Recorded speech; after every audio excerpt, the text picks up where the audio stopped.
आणि आता एक नजर टाकणार आहोत महाफास्ट न्यूज 100 वर।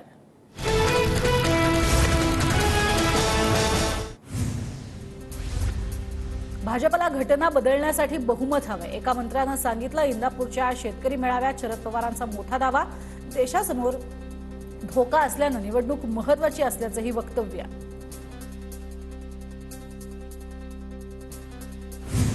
दोन पक्ष फोडून पुन्हा आलो म्हणता, हेच का तुमचं क्वालिफिकेशन? राऊतांचा फडणवीसांना सवाल, तर आमची सत्ता आल्यावर भाजप शिल्लक राहते का तेच बघा, राऊतांचा भाजपवर हल्लाबोल। देश सध्या एकाधिकारशाहीकडे वाटचाल करतोय, तसंच चित्र। 3 पक्षांनी मिळून उमेदवारी दिली, अजूनही काही पक्षात लोकशाही जिवंत, शाहू महाराज यांची प्रतिक्रिया। महाराष्ट्र राजकीय दृष्ट्या इतका अस्थिर कधीच झाला नव्हता, राज्य स्थिर राहण्यासाठी फोडाफोडी नको, शाहू महाराज यांचं मत। मुख्यमंत्री शिंदे आणि अजित पवार आज दिल्लीला जाण्याची शक्यता, महायुतीच्या जागा वाटपावर दिल्लीत आज चर्चा होण्याची ही शक्यता। भाजपच्या केंद्रीय निवडणूक समितीची आज दिल्लीमध्ये बैठकीसाठी उपमुख्यमंत्री फडणवीस दिल्लीत दाखल, बैठकीमध्ये जागा वाटपाचा तिढा सुटण्याची शक्यता। भाजपच्या केंद्रीय निवडणूक समितीच्या बैठकीत महाराष्ट्राच्या जागांबाबत चर्चा होणार, बैठकीनंतर महाराष्ट्र भाजपची दुसरी यादी जाहीर होण्याची शक्यता। शिवाजीराव आढळराव पाटील अजित पवार गटात पक्षप्रवेश करणार, 26 मार्चला आढळराव पाटलांचा कार्यकर्त्यांसह राष्ट्रवादीत प्रवेश होणार, सुनील तटकर यांची माहिती। यंदाच्या निवडणुकीमध्ये रेकॉर्ड ब्रेक मतांनी विजयी होईन, आढळराव पाटलांकडून विश्वास व्यक्त। आपद्धर्म म्हणून आढळरावांनी असा निर्णय घेतला असावा, राजकीय गणितं बदलली असल्यानं त्यांना निर्णय घ्यावा लागला, शिंदे गटाच्या नेत्या नीलम गोऱ्हे यांचं वक्तव्य। रामटेकची जागा शिवसेना लढवणार, भाजप प्रदेशाध्यक्ष चंद्रशेखर बावनकुळेंची माहिती, तर कृपाल तुमाने यांना उमेदवारी मिळणार का याकडे राजकीय वर्तुळाचं लक्ष। महायुतीमध्ये 6 ते 7 जागांवर तिढा, पण चर्चेत न सुटेल, रामटेकची जागा शिवसेनेला जाणार, अमरावतीची जागा भाजपकडेच राहणार, अमरावतीसाठी अडसूळ बच्चू कडू यांची मदत घेणार, बावनकुळेंची प्रतिक्रिया। आम्हाला न विचारता उमेदवार जाहीर करण्याची भाषा करताय, नवनीत राणांना कोणत्याही परिस्थितीत पाठिंबा नाही, वेळ पडल्यास महायुतीतनं बाहेर पडू, बच्चू कडूंचा भाजपला इशारा। रामटेकच्या जागेवर पक्षातील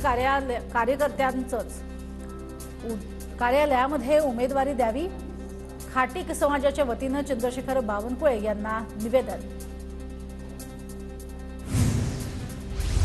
ही लढाई बारामतीची नाही, महाराष्ट्राची आहे, तुमची दादागिरी, तुमचा दहशतवाद आम्ही सहन करणार नाही, तुमच्याशिवाय बारामती महाराष्ट्र अडलेला नाही, राऊतांचा अजित पवारांना टोला। रामटेक लोकसभेसाठी मवियात रसिकेच, काँग्रेसचे कुणाल राऊत आणि ठाकरे गटाच्या सुरेश साखरे यांनी घेतली उमेदवारी अर्ज, रामटेकची जागा कोण लढवणार याकडे राजकीय वर्तुळात लक्ष। साताऱ्याच्या जागेसाठी भाजप आणि अजित पवार गटात रसिकेच, 2 दिवसांपासून उदयनराजे दिल्लीत ठाण मांडून, तर अजित पवार गटाचाही साताऱ्याच्या जागेवर दावा।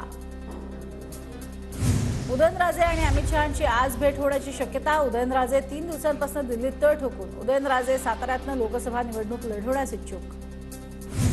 उदयनराजेंची साताऱ्याच्या जागेची मागणी, उदयनराजेंच्या मागणीबाबत महायुतीत चर्चा होईल, चंद्रशेखर बावनकुळेंची प्रतिक्रिया। संभाजीनगरच्या जागेवर महायुतीत जो निर्णय घेईल तो मान्य, नरेंद्र मोदी जेव्हा शपथ घेतील तेव्हा संभाजीनगरचा खासदार महायुतीचा असेल, भागवत कराड यांनी व्यक्त केला विश्वास। भंडाऱ्यातनं डॉक्टर प्रशांत पडोळे यांना काँग्रेसचं तिकीट मिळण्याची शक्यता, नाना पटोले लोकसभा निवडणूक लढवणार नसल्याची चर्चा। नाना पटोले आणि वडेट्टीवार निवडणूक लढवायला घाबरलेत, भाजप नेते आशिष देशमुख यांचा काँग्रेस नेत्यांवर हल्लाबोल। आशिष देशमुख 2019ला कोणाचं तिकीट मागायला आले होते, वडेट्टीवार यांचा सवाल, तर असे शब्द देशमुखांच्या संस्कृतीत बसतात, वडेट्टीवारांचं देशमुखांना प्रत्युत्तर। अकोल्यातील काँग्रेस उमेदवार साजिद खान पठाण दंगलीमधील आरोपी, काँग्रेस दंगेबाजांची उमेदवारी मागे घेणार का, प्रवीण दरेकरांचा सवाल। माजी खासदार चंद्रकांत खैरे कधीही निवडून येणार नाहीत, खैरे आता कायमस्वरूपी माजी खासदार असणार, भागवत कराड यांची टीका, तर एमआयएम खासदार इम्तियाज जलील यांना आम्ही हद्दपार करणार असेही वक्तव्य। जळगावच्या रावेर लोकसभेच्या जागेसाठी शरद पवार गटातील 3 उमेदवारांच्या नावाची चर्चा, मात्र वर्णी कोणाची लागेल, पक्षाची कोणाला पसंती, उत्सुकता पण आला। बीडमध्ये पंकजा मुंडेंना मराठा आंदोलकांनी काळे झेंडे दाखवले. एक मराठा लाख मराठाच्या मराठा आंदोलकांकडून घोषणा.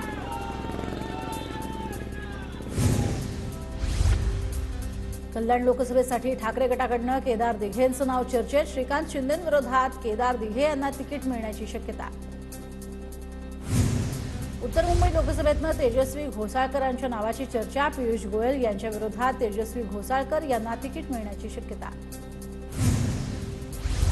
अशोक चव्हाणांच्या हस्ते आज खासदार प्रतापराव पाटील चिखलीकर यांच्या प्रचार कार्यालयाचं उद्घाटन. महायुतीच्या प्रमुख पदाधिकाऱ्यांच्या उपस्थितीत उद्घाटन सोहळा पार पडणार. पुणे लोकसभेमध्ये मुरलीधर मोहोळ यांच्या प्रचारासाठी पैलवान मैदानात उतरणार. मुरलीधर मोहोळ पूर्वाश्रमीचे 1000 पैलवान प्रचार करणार. शेतकरी नेते रविकांत तुपकर 2 एप्रिलला उमेदवारी अर्ज दाखल करणार. बुलढाण्यातनं तुपकर अपक्ष निवडणुकीच्या रिंगणात.